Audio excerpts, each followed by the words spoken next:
तो बरसात के मौसम में कहीं बाढ़ आ जाती है तो कहीं भूस्खलन हो जाता है। उत्तराखंड जैसे पहाड़ी राज्य में बादल फटने की घटनाएं आम हैं।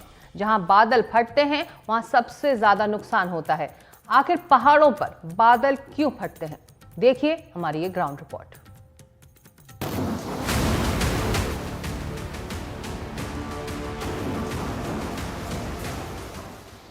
बारिश का मौसम कई जगह राहत लाता है तो कई जगह यही तेज बारिश आफत बनकर बरसती है। पहाड़ों पर तेज बारिश अक्सर तबाही का रूप ले लेती है।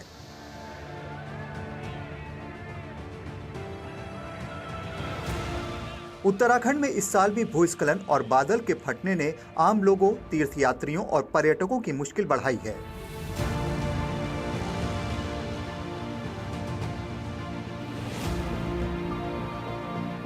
हाल ही में केदारनाथ में बादल फटने से भारी नुकसान हुआ था।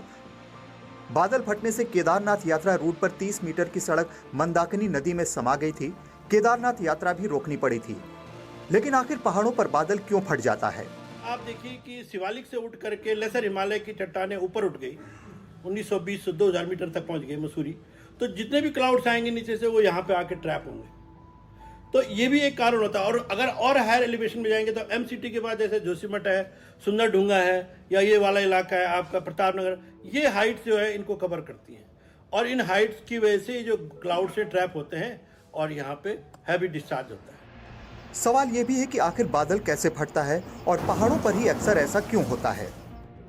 वैज्ञानिकों का कहना है कि बादल फटने की घटना तब होती है जब भारी मात्रा में नमी वाले बादल एक जगह जमा हो जाते हैं।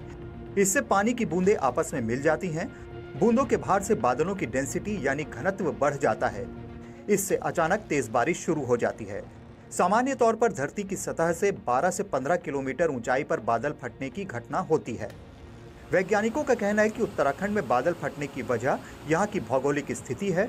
पहाड़ों की ऊंचाई की वजह से बादल आगे नहीं बढ़ पाते। हैवी प्रेसिपिटेशन तब होता है जब क्लाउड की डेंसिटी बढ़ जाती है एटमॉस्फेयर में, और जो हम कहते हैं ना कि वाटर ड्रॉप का साइज बढ़ेगा और एक घनत्व बढ़ जाएगा वहाँ बादलों का। तो सडनली जब वो ड्रॉपलेट साइज बढ़ जाएगा तो वो एक जगह पे फॉल होता है। ठीक है, तो उसको हम लोगों ने एक कॉमन वर्ड यूज किया है जिसको हम क्लाउड बस्ट कहते हैं। बादल फटने की वजह से भारी मात्रा में भूस्खलन होने से नुकसान होता है। इसके पीछे वैज्ञानिक लाइमस्टोन के पहाड़ों को भी एक बड़ा कारण मानते हैं। पहाड़ी क्षेत्रों में हमारी लाइमस्टोन में केप्स होती हैं, तो जहाँ जहाँ हमारा लाइमस्टोन होगा, फॉर एग्जांपल मसूरी में, तो वहाँ हमारी रिलेटिवली ज़्यादा डिज़ोल्व होगा मटेरियल, ज़्यादा डिस्चार्ज पानी के साथ सैचुरेशन ज़्यादा होगा सॉइल का। उत्तराखंड में बादल फटने की घटनाओं का जिक्र करें तो 1970 से 2016 तक 20 बड़ी बादल फटने की घटनाएं हुई। इस दौरान 900 से ज्यादा लोगों की मौत हुई। 2019 से 2024 तक छोटी बड़ी घटनाएं मिलाकर 90 से ज्यादा बार बादल फटा है। बादल फटने की घटनाओं को रोका नहीं जा सकता, बल्कि इससे होने वाले नुकसान से बचा जरूर जा सकता है। इसलिए नदियों और गदेरों के किनारे होने वाले कंस्ट्रक्शन को बंद करना होगा। इसके अलावा मानवीय गतिविधियों को भी कम करना होगा। तब जाकर न सिर्फ लोगों की जान बच पाएगी, बल्कि इससे होने वाले भारी नुकसान से भी बचा जा सकेगा। देहरादून से एनडीटीवी इंडिया के लिए किशोर रावत। तो बादल फटना कुछ ऐसा ही होता है जैसे कि एक बड़ा पानी से भरा गुब्बारा फोड़ दिया जाए और सारा पानी एक साथ गिर जाए। आसान शब्दों में आपको समझाते हैं। बादल फटने को अंग्रेजी में क्लाउड बर्स्ट कहते हैं। एक सीमित दायरे में अचानक बहुत तेज बारिश होती है।